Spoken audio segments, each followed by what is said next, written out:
Hey, welcome to the Closing Time podcast. My name is David Mansour, and I am here with the yoga realtor, Yes, that's Miss, it. and we were just discussing Zoe Yes, Powell Strawn. correct. What a great story, because I want you to tell that about your Valentine's Day present. Okay. I want to talk about Zoe first for just a second, just because we just talk about it as Zoe. Yeah. But I went to a church, and we called it Zoe. Yeah. So are there more than one meaning? Because it's biblical, right? Or is it Greek, beginning or the end or something? It's Greek. Life? It means life. Life, that's right. And so I've been called Zoe my whole life. Actually, my legal name is Isora, Holy cow. and I go by Zoe. Okay. And so the woman that I was named after, Isora Burch Hardaway, she went by Zoe. So I've been called Zoe my whole life. And it's spelled Z-O-E, like Joe, like my dad's name, Joe. Yes. And that's how you can tell if somebody like really knows me or not, whether they call me Zoe or Zoe. So is it okay to, not for your name, but is it typical that Zoe is pronounced Zoe? Or is it always supposed to be Zoe and we just American it up and be like, Zoe? I think that the name Zoe is more typical than Zoe. Okay. And so people just automatically say Zoe. No matter what. No matter how it's spelled. Man, I feel bad. I've called you by Zoe the whole It's time. okay. It's all right. So this is funny. Now we're friends, though. Yes, now you know. My daughter went to a home daycare for a really long time, and I just quit correcting her and let her call me Zoe. And then, like, years later, she's still friends with her daughter, and I'm like, it's Zoe, right? And she was like, you've let me call you Zoe for 5 years, and like, it gets exhausting. It does, It's yes. like, whatever, call me whatever you want. I don't care. The same with my dog. It's actually Hero. Mhm. And I just it's Hero. I just say Hero, even Yeah. though it's Hero. Yeah. Anyway. Yeah. So tell me about Zoe, the lady you were named after. Who is that? So it was my great aunt. And I actually got a lot of her like diaries and stuff from the 1900s. Wow. And it's really interesting. It's kind of hard to read too, because there's definitely like slaves in there and like. Hard to read as in just the material is not legibility or language, but it's just difficult to read. Well, it's also written differently, yes. Okay. Like it's more like poetic. It's like very. You can tell that there was a lot of thought put into like a diary entry, whereas, we shorthand everything these days, but also just like what was normal in that time is just so alarming. Wow. So I've gotten a lot of different like relics from that time, I guess, because the Powells have been here for a really long time. So always Noonan? Like, wow. Like me, my dad, and my grandma all had the same trigonometry teacher. Miss Crumball. Miss Crumball at Noonan or Coweta? At Noonan. Noonan High School. And we're going to talk about Joe because he's one of my favorite. But I do want to add that there's a TikTok page. And I know you were very successful at TikTok. There's a TikTok page where this young guy found a diary and he reads a page. Oh. And it's very, I don't know if poetic is the word. It's more, it was well written. So he reads it as a story. And every video is like one page. Oh, and it is so entertaining because this kid's talking about what he's going through. The kid that found it is a high school kid, and it was written by another high school kid like 20 or 30 years ago. Oh, cool. And he found it. It was really cool. It was just neat to hear him read. It was like, and I know he said, like, if anybody knows this guy or knows John who he's talking about, I haven't followed up to see if they came to anything. Well, but that sounds cool. let's go to Joe. So I knew Joe at Homebridge, and what an amazing, fantastic, fun person that your father is. Yeah, he's vibrant. Vibrant. Yes. He marches to the beat of his own drum. I admire that so much. I loved how, so if anybody out there that doesn't remember the home bank days, they were blue suits and black ties. It was always, you were supposed to be dressed up. Like that was their thing. Okay. Now, we're down here in Peachtree City. There weren't really any upper management, so nobody did it, but you were supposed to do it when you went to Atlanta. Yeah. No, Joe didn't do it. He's still that way. The only one. And I loved it because they would always like, Joe, you can't wear that. You know, we have, when you come to the, and he was like, okay. Yeah. And then would just continue. Oh, yeah. He did the same thing over and over. And I loved it. And then he's just so nice to talk to. And comfortable. And I know he talked them. He's great at sales because he talked to them into opening his own little shop on the square in Noonan. You talked about he was at another bank, but when he was with us, he had his own little office on the square in Noonan. And we're all like, how's Joe get his own office? And I remember that. And he would have his bird at the office with him. Yes. And his dog. We would sneak over to the lake. Does he still own that property on the lake? That's where he lives now. He lives there. That's a unique piece of property. I try to describe that to people, like how you can pull down this road right in the middle of everything and then feel like you're in the middle of It's a hidden nowhere. gem. It is amazing. And now that they developed it, they have like a whole little society that protects it. And the line between Peachtree City and Noonan is in the middle of the lake. Technically, it's a pond because of the size. But it's really cool. Yeah. I drove back there probably last year whenever I took your dad a birthday card. I don't know if he ever got it. He never. Yeah. But I drove it and put it in that mailbox. I was hoping he still lived there. Yeah. And it was dark, and I just loved it back there. So what was that like growing up with somebody like that? Was he just, is free-spirited, like hippie? I don't know, all these words that I don't want to be stereotyping. He was just so like easygoing and like, this is me, and before anyone else did that.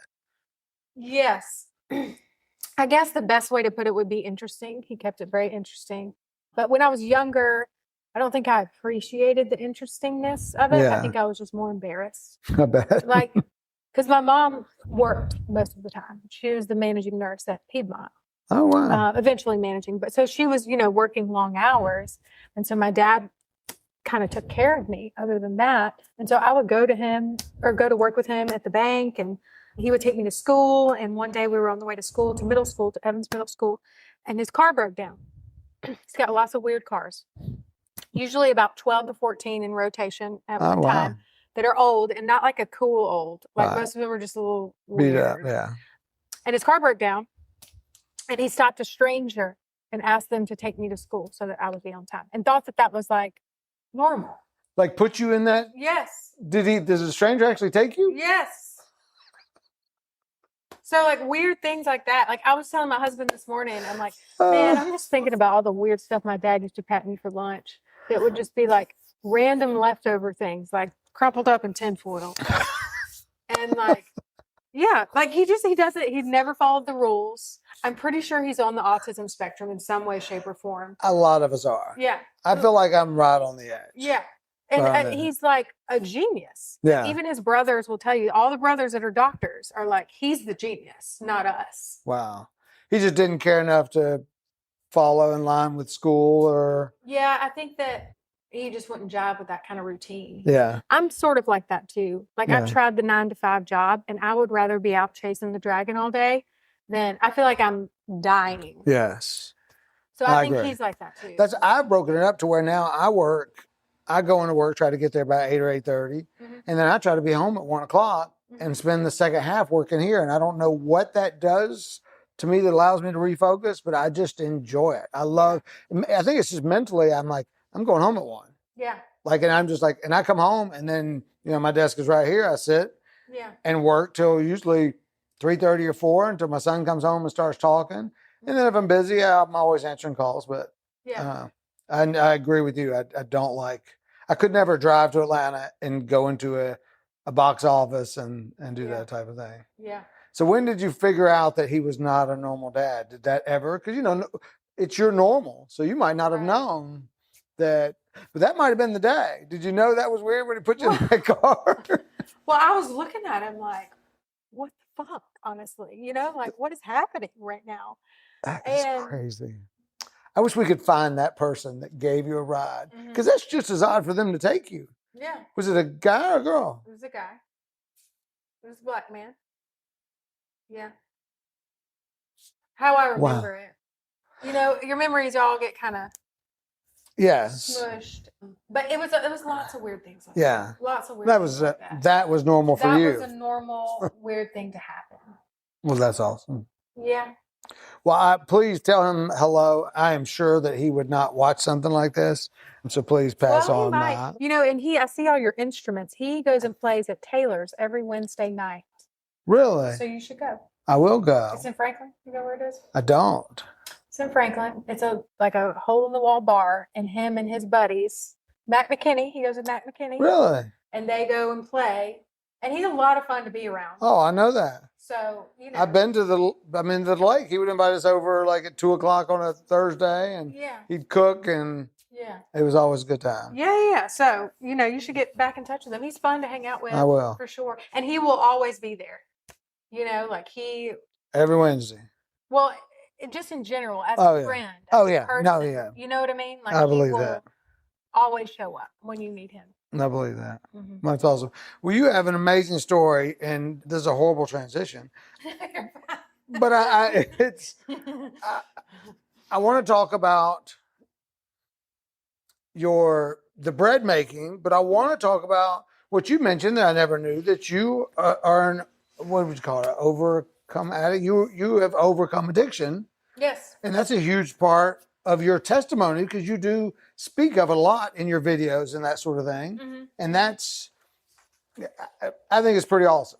I think it's pretty awesome to not hide that and to be proud of it, because other people are battling that same thing, and they see that you are not just getting by. And your life might be a lot harder behind closed doors, but to the public, you appear to be thriving. I love your interactions with your kids and the yoga and the bread and everything. So tell me about that. Like, what is that like, starting and going through something like that? Oh gosh, it's quite the story. And I tell myself, I have it written on my fridge, like, write your book. Because I want to write a book. I'm not a great writer. I'm not a great speller. Pretty sure I'm dyslexic, but I've always wanted to write a book. And I'm better at like videos and talking and connecting with people. But I truly believe that that's how we recover as a society, is by sharing our it. We're all struggling. We're all recovering from something, right? Mm-hmm. And right now, addiction is so prevalent. People are dying. Very much. Right here in our county. Yeah. Right here in Georgia. Like every 8 seconds or something crazy like that. Those stats that we ignore are shocking. That is the true epidemic. The true pandemic is opioids. Yes. And fentanyl. So, I started using it at a very young age. I think I had the perfect storm of stuff happen in my childhood.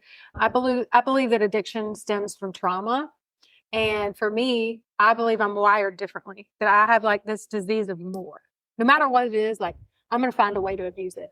And I feel like real estate's my new drug, honestly. That it feels like this drug ride, which is like, a lot of times I'll put my worth in how many homes I'm selling. And so I try not to do that. And my husband's really great about, pulling me out of that. He's also in recovery. So I struggled for a long time. I was in and out of jails, in and out of rehabs. And I got kicked out of a halfway house I was living in Asheville. And nobody would take me in. So like my family had ripped me off. Nobody would. And the people that I was living with, they were like, you can't live here anymore. And so I called my cousin Valentine. She lived in Boone at the time. And I was like, look, nobody will take me in. Can I come live with you? And she was like, yeah, but you're going to be on a short leash, basically. And so I moved in with her. And a couple weeks into living with her, I like sobered up, and I still felt really weird. I was like, something's weird, something's off. I don't know what's happening. And I'm explaining my symptoms to Valentine, and she was like, I think you're pregnant. And I was pregnant. Really?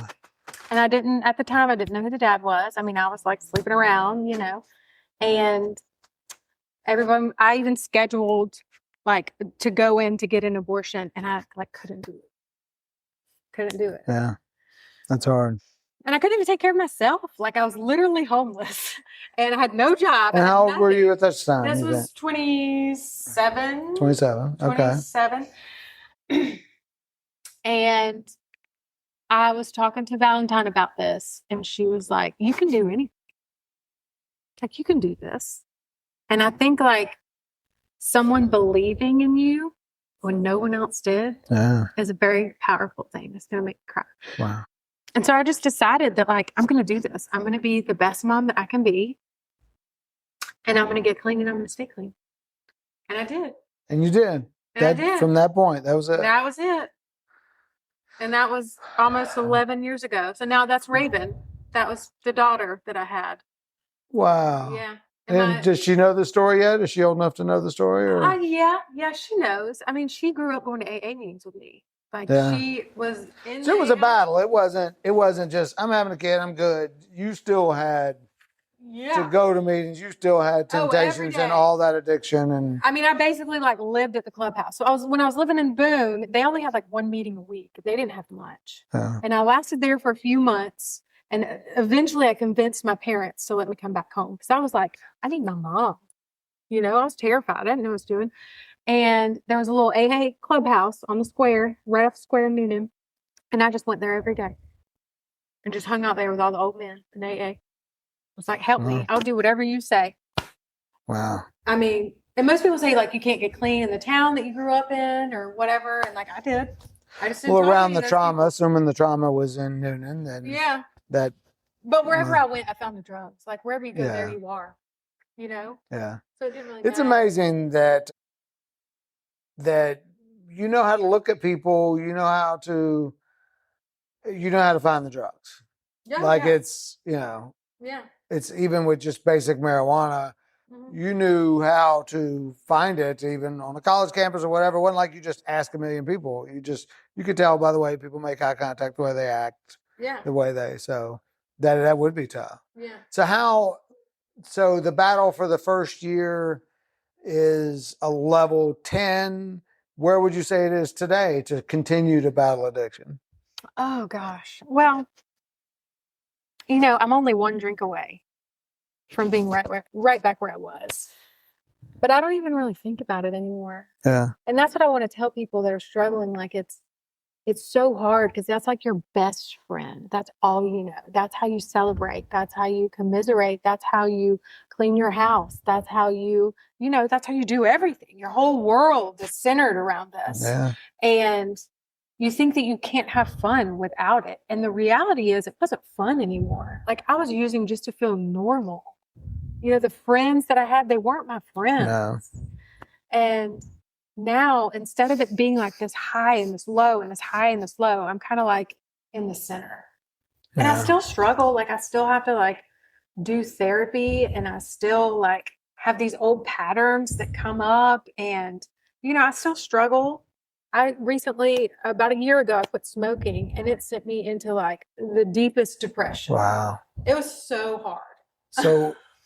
So what did you replace smoking with? Is that where the bread came in? Yeah, I think it did. It was really, about the same time.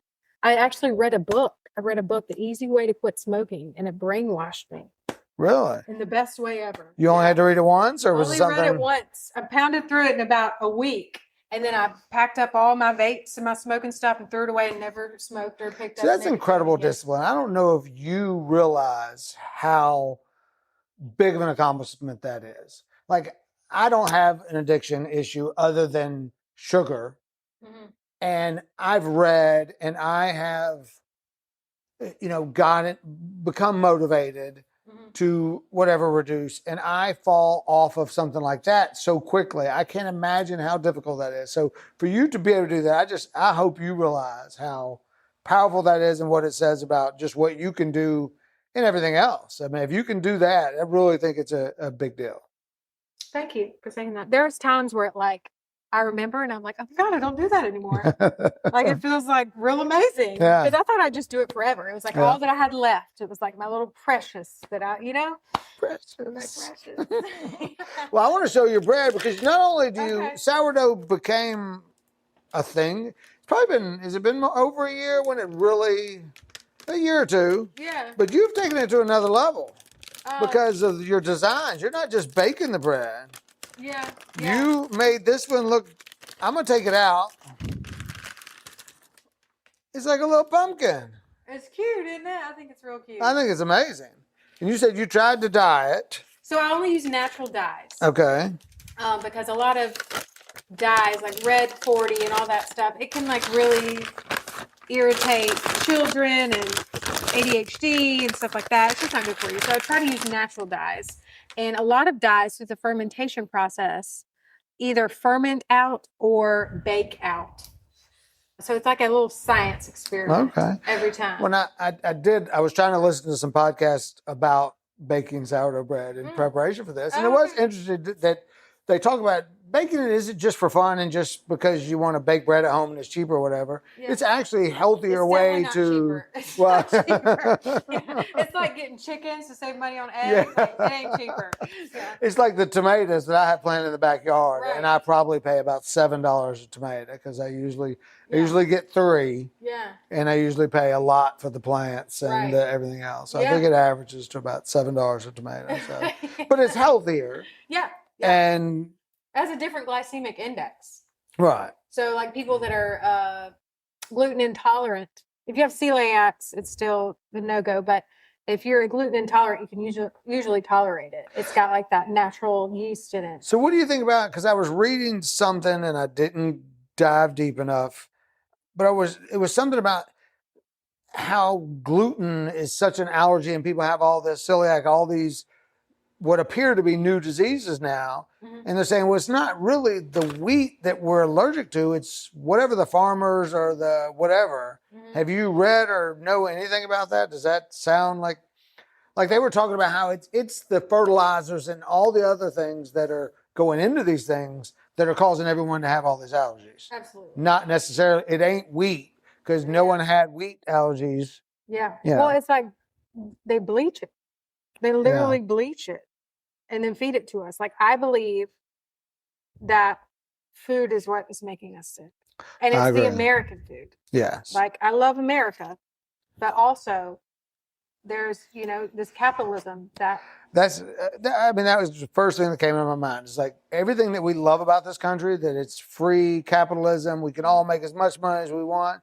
It's also the worst thing because that creates greed, that creates people cutting corners, and they don't really care about the end product. And that goes with anything. I mean, a real estate agent could cut every corner in the world to get the deal closed faster. A mortgage person could give you whatever rate to maximize their profit because you don't know enough to compare rates or whatever. And the same with the food. Whatever's cheapest is what they're going to put in there. Yeah. High fructose corn syrup? I mean, that's just cheaper. Well, and the FDA, like, whoever pays gets through. Right. I just don't trust all those things. Yeah, I don't either. I wish I had more discipline to actually eat the better stuff. So what about your sourdough? And I don't want to get in the process. Everybody kind of knows how there's a starter that you keep on your fridge or on your counter or what? It lives on my counter. Lives on your counter. And does it have a name? Oh, yeah. It does have a name. I thought that was a silly question because I was looking up what questions to ask and I was like, so what is the name of your starter? My starter's name is Clara Dough. Clara Dough, okay. And for all you Swifties out there, I'm a Swiftie. Okay. Taylor Swift. And she has a song called Clara Dough and Clara Bow. And it's from like the It Girl of the 20s. That was her name. Clara Dough. Wow. So anyway, that's what I named my starter. Okay. So do you have, I know because you pull off of it and make it grow and all that, but does a starter ever die and you start over with a new starter? Or will you ever be renaming it? Or will it be Clara Dough as long as you're sourdough? It'll be Clara Dough as long as I'm sourdoughing, just as long as it's the same starter. Now, if I started a new starter, then that would have a different name. But this one I got from my teacher, and it is 120 years old. I don't know if I'll eat this. Yeah. The starter is 120 years old? Yeah. And she got it from California from her daughter-in-law. So then you've got to be protecting that like that's precious. But you can also dehydrate it.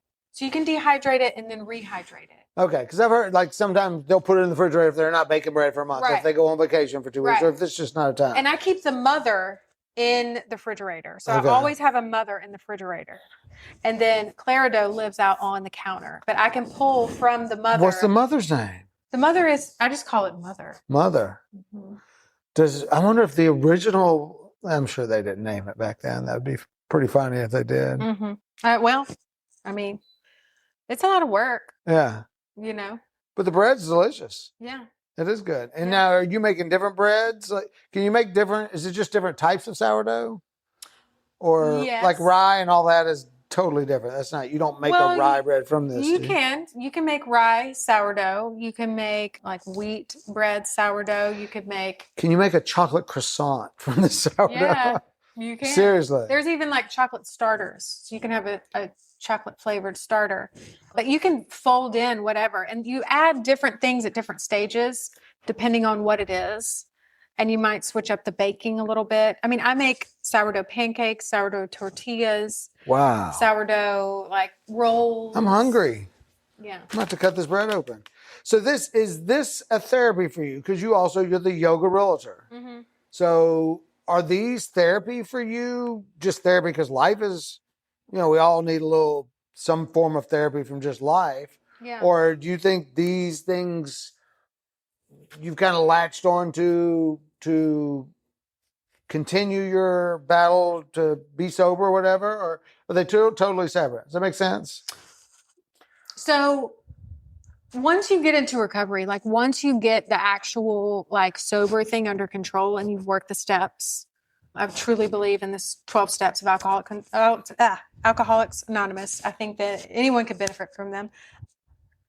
You look for your more, whatever your more is going to be. And my first more was yoga. It really checked all the boxes that I was looking for in drugs. It helped me center myself. It helped with my anxiety, it helped calm me down. It helped connect me with people, connect me with earth, feel better. You just feel better afterwards. And through my yoga journey, I've met other people. The principles in yoga are very similar to the principles in recovery. And you find those parallels in a lot of different places. Like church kind of has similar things. Buddhism has similar things. There's similar things. Even I took a Reiki course to do like energy healing, similar, all very similar. Wow. And I found sourdough through yoga. So the lady in my yoga class did sourdough, and I just wanted to learn. I just thought like, oh, that'd be fun. Let's do it. And then once I started, I never stopped baking. That's awesome. And the designs, I think I've kept leading to that and never talked about it. The designs are amazing. So I do encourage you, if you don't follow her on TikTok, it's really cool because you actually walk through how you cut them and make them and do all that stuff. Yeah. I've watched several of them. I think it's really cool. And so I did go to art school, and I love art. I never got a degree, but I think it's also like this creative outlet. It's a way for me to create. Yeah. When you're talking about getting back to earth, or I remember there was a movement I heard about a few months ago about encouraging people to take your shoes off and go outside and just walk in grass. Yeah. Like I do believe in energy forces. Yeah. I definitely believe in God, but I also believe in energy forces. And I don't know how those two things are related, but we all talk about, I can feel their energy. Like you can walk into a room, the energy, you can meet a person and the energy is either good or bad. And I believe that. And I started doing that. And I don't know if it made any difference. It just made me kind of relax like a yoga would, just to go outside barefooted and just kind of be touching earth is the way they explained it. So I'm not to the hugging tree stage yet, but I do like to take my feet. I'm on my way. I do like to take my shoes off and walk through the grass I cut my grass in barefoot. Oh, I do. Okay. It's a gauge for me to make sure my yard is in good shape. Okay. Because you don't cut in your grass if it's full of weeds and pine cones and all that other crap. Yeah, definitely. So it's mine. Like if I can't cut it in grass if I can't cut it barefoot, I'm not taking good care of it. Okay. Yeah. Well, even on like a cellular level, like our cells are vibrating. Right. They're creating this energy.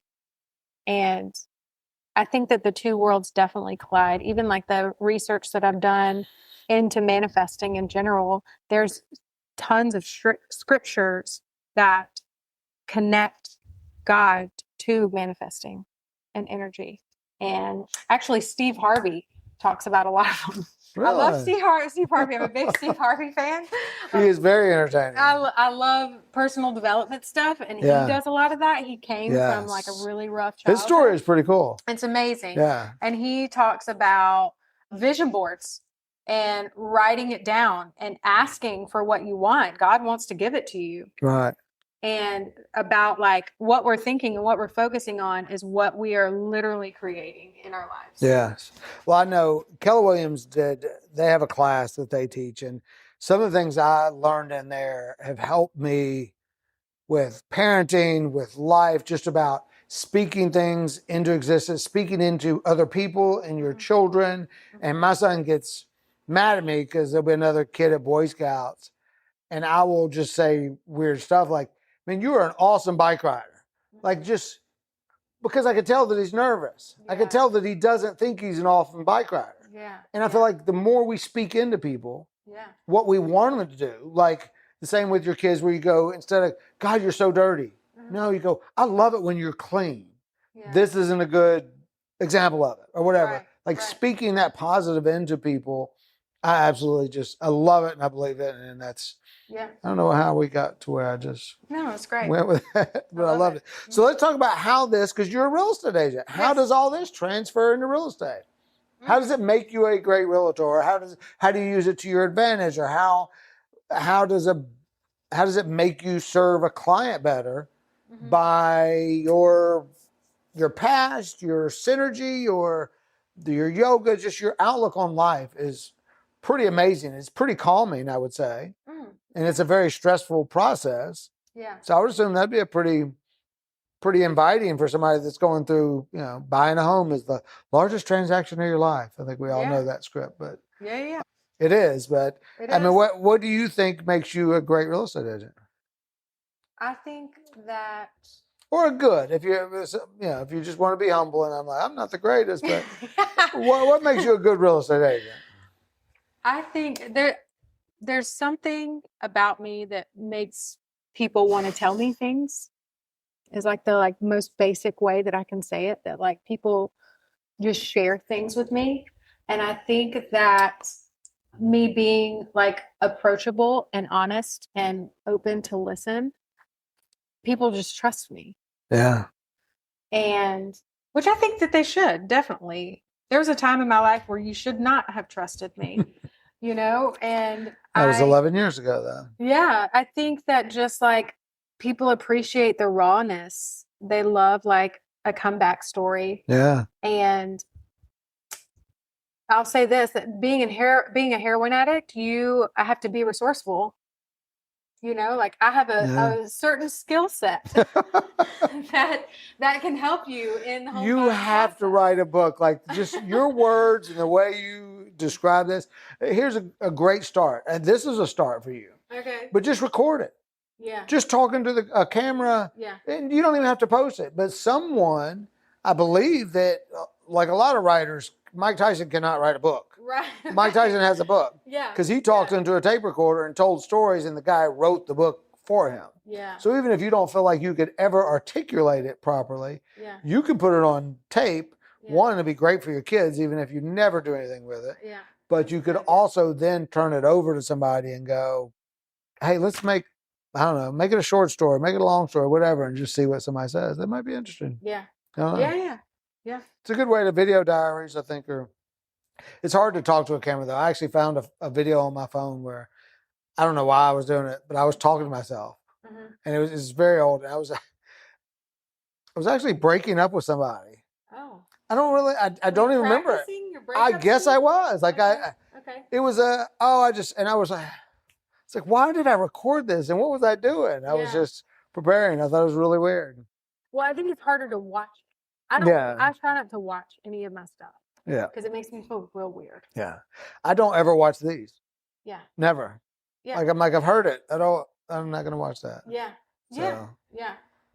So what is I like this question. Mm-hmm. If you could build your own house centered around yoga, what would that look like? Would it be an indoor studio? Would it be outdoor? Would it be green grass? What would be the ideal yoga retreat if somebody built it in Peachtree City? Okay, well, it would be in Noonan. Noonan, sorry. I knew that. When you said Peachtree City, yeah. It's not that bad here. I'm just being funny. So I was thinking about this, and I know it sounds weird, but it would be on Smoky Road. Do you know where Smoky Road is? I do. So you have a vision of like where it would be. Yes, that's awesome. Okay. It would be on Smoky Road. So I used to, in high school, I would drive on Smoky Road and do drugs. And so it would be like a full circle moment. where this would be where I would heal and help other people heal. So it would have a garden aspect to it. I love flowers. I used to do wedding flowers. I still do them some on the side to help my friend's business. But that's what I did before real estate was wedding flowers, floral event design. So there would be flowers. There would be a gardening aspect to it. There would be like a micro bakery there.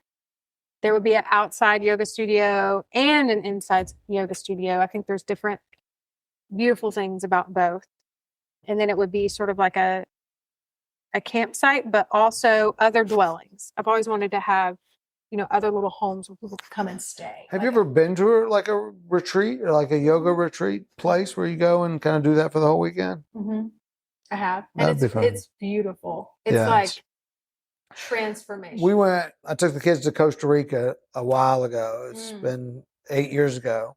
And we just pulled over. We were driving and got this beautiful hotel and we walked down and gardens everywhere like you're describing. Mm-hmm. And then they just had almost like a picnic pavilion is what we thought it was from a distance. Then you get up and it was set up for yoga. And it had a creek on the side and it overlooked the garden and it just had a roof. And I just was like, I might try yoga. Like, what is that? Yeah. I was like, this is perfect. It was the most beautiful because you could see out and it didn't look expensive and pretentious. It looked comfortable. Yeah. It looked natural and everywhere around, no matter where you looked, you saw a beautiful garden, a creek, or the valley, mountain, whatever. It was incredible. Peaceful. Like, it was really cool. Yeah. It was so nice. And the weather was great. I love Costa Rica. Yeah. I love it. It's beautiful. The cops are crooked, but that's another story. Oh, okay. Yeah. Okay. I found out a couple friends. They'll hustle you. Okay. They will. I got pulled over twice while I was there. Oh. And they said, he doesn't have a seatbelt on. You got to give us $200 or we're going to take you to jail. No, it was because my child wasn't in a car seat. He was like 4. He probably should have been, but it was 4 and I'm in another country. Yeah. And I was like, I got $35. That's it. And he was like, open your luggage. Yes. But it was U.S. because we were heading to the airport. Okay. And I said, this is all I got. He took my $35, said, go on. And then I got 10 miles up the road and another cop pulled me over and said the same thing. And I said, your friend back there took my only $35. I don't have any money. He made up a story about what I was doing. And then I said, I have no money to give you. He said, all right, go. I was like, that's ridiculous. That's insane. Yes. So if you go to Costa Rica, hide your money in your shoe and know to, maybe give them a little bit, but some people carry a lot of cash. Research the laws so you can be like, you're full of shit. Most of us aren't going to be brave enough to tell a cop they're full of shit. Yeah, you're right. In another country. I'd be more willing to just go, all I got is $20. I use credit card. This is all I got. And then, because that is all I had. And I knew, I did it. So your money. It worked. So real estate market I think is starting to turn. We saw rates this week. Well, the Fed lowered rates. We've seen over the last 30 days, rates drop into the low 6s. And I think we're going to see the high 6s or the high 5s and the low 6s. I think that's about as low as it's going to go. So I think we're very close to where I see the low for the next year or two. Okay. And I think that's going to spur activity. Do you feel the same way? Yeah. I mean, I already see it. Yes. I already see the activity. And I think that people realize that this is the new normal. Right. It's starting to sink in that like the market's not going to crash. Right. It is definitely not. It's not. Like the prices are going to keep going up. And so I think the rates are great right now. Yes. I do. And you have 7% was high power right now because sellers are a little bit more desperate. Right. And I think that's for a long time, people weren't putting their house on the market because they were afraid they couldn't find something to buy. But now people are listing because they're ready. And now the balance is there with people being able to list their homes and there actually be inventory for people to go out and find. So that's awesome. I think what's hindering us is the prices of homes and what people make. Right. It's just hard to afford a house. It is. And that's why I think you need that 6%. I think it's much more affordable at 6 than 7. and you can negotiate. I think we're getting much closer to affordability. But the rental rates are like yes, awful. yeah, Because I do a lot of property management too, and it like blows my mind what people pay to rent. it is. It's like freaking buy a house. Just buy a house. Buy a house and rent it out. Yeah. If you don't know where you want to live, buy a house and rent it out. All right, let's finish with some fun questions. Okay. All right, time travel. If you could choose time travel, would you time travel to the past or the future? Oh, the past. The past? Anything in particular you want to go see? Not to be morbid, I think I'd want to go see my sister that died. Yeah, well, that's not morbid. Yeah. That's pretty awesome. Yeah. Hmm. Just to feel like I know her again. Yeah. I was really young, and so it's hard to. Yeah. That's pretty awesome. That's a great answer. Most embarrassing song that you jam to? Oh. I guess it's Taylor Swift. Yeah, well. But I don't think you're embarrassed at that. What's one that you wouldn't admit? I'm not. Probably Blippi. Blippi is something that my 3-year-old son watches, and he has this construction vehicle one, and it's like, I'm an excavator. And I find myself singing to it. Wow. And like, it's always on. Okay. And I'll just be driving with this excavator song on. So I love it. Friendly ghost, or would you be a scary ghost? Friendly ghost. Friendly ghost. Everybody says friendly ghost, but Yeah. it'd be kind of fun to be a scary ghost. I think so. Or scare people and then laugh afterwards, at least. Yeah. Like I still want to. Yeah. Huh. So would you be a scary ghost? I'd be an annoying ghost that just was like, but then laugh with them. Lots of jump scares. If you could. A lot of jump scares, a lot of just moving stuff. Just moving stuff like that. Like I'm not gonna be a murderer type of scary ghost. Okay. But I wanna scare people. Jokester. Yeah, that'd be funny. An old TV show that you maybe grew up with that you would live, if you could live in that show. What's an old show, or it could be a current show that you would live in the show?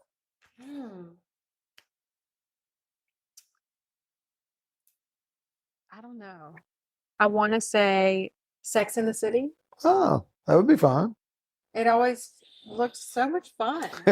They did have fun. Yeah, like the outfits and like the outfits. Really, I don't love New York. Yeah. I really don't. I visited. I don't love it. But they made it look like it was very lovely. They did. I think, city life is attractive in TV shows. Right. In movies. Right. Because it just feels like, I just got off work. Let's meet 2 seconds away in a bar and have a drink. And then 10 minutes later, we'll be home in bed. Right. But that's not the reality. What would yours be? I was in love with Topanga. Okay. What's the name of the show? Boy Meets World. Boy Meets World. Yes. Yeah. I love the teacher. Mm-hmm. I just loved everything about that show. That's a great show. And they have it now, so your kids they have. Is it Girl Meets World? I don't know. With it's not Taylor Swift. What's the other real popular girl she was Disney and then Ariana Grande? No, what's her name? She's a big rock star, a big pop star now, and she's in it as a 12-year-old. I don't know. And then they all come back, and the Topanga and Corey are the mom and dad. I don't know. It is so awesome. It is so good. Because Max was watching it, and I was like, that's Topanga. He was like, how do you know him? My son? Yeah. He's 14.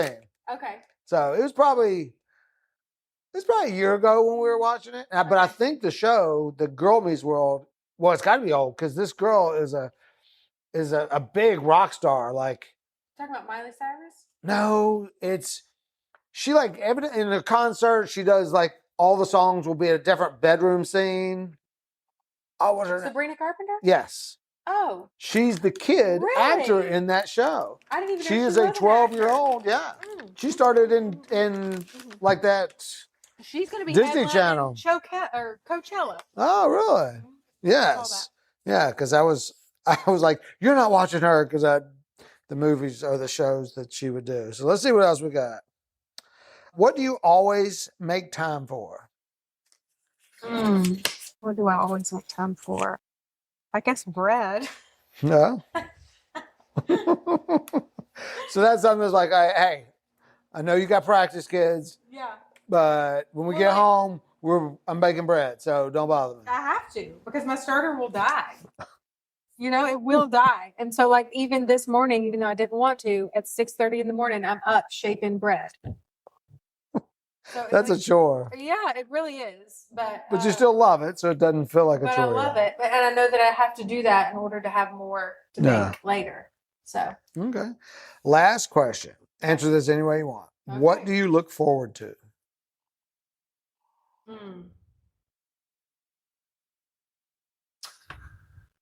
So at dinner, we try to have a sit-down dinner every night. We talk about our rose, our bud, and our thorn for the day. And our rose was the best thing that happened. Our thorn was the not so great thing that happened. And our bud is what we're excited about. It just made me think of that I get excited to hear what they're excited about. Yeah. So I'm just excited to like watch them grow and to be part of that growth. It's cool. Yeah. That's an awesome answer because I have friends that I didn't know that had that cool name, but we go to dinner on there Sundays, usually twice a month, and they do what great happened this week, what bad happened this week, and what are you looking forward to, or what do you want to get accomplished next week? And so it's the same thing. Yeah. And I love it because my son, who we don't really get into conversations, shares all these things. I was like, oh, I didn't know you had a test. Right. Oh, I didn't know you got an A on. I didn't know you did that, and it was so awesome. And it gives them a place that just feels normal. So that's awesome. Yeah. Well, I thoroughly enjoyed this. I think I thought highly of you before, and now I just think you're amazing and awesome. So I really appreciate you spending time with me and coming on the Closing Time podcast. And I appreciate you having me. Like and follow and share. And where can they find you? Okay, so I'll be on TikTok. I have 2 handles. Okay. So I have Zoe the Yoga Realtor, where I share a lot of like TikTok shop stuff, real estate stuff. And then I have Flower and Flower. So it's like red flower and a regular flower. And that is where I have my sourdough stuff and wedding flowers. Oh, okay. So you can find either on there. Awesome. I'm sure they can find it on your Facebook too, or your Instagram, or all those. Awesome. Well, thank you very much. Thank y'all very much. Have a great day. Happy fall. I'm going to go eat my pumpkin bread, and that's my lunch today. Thank you.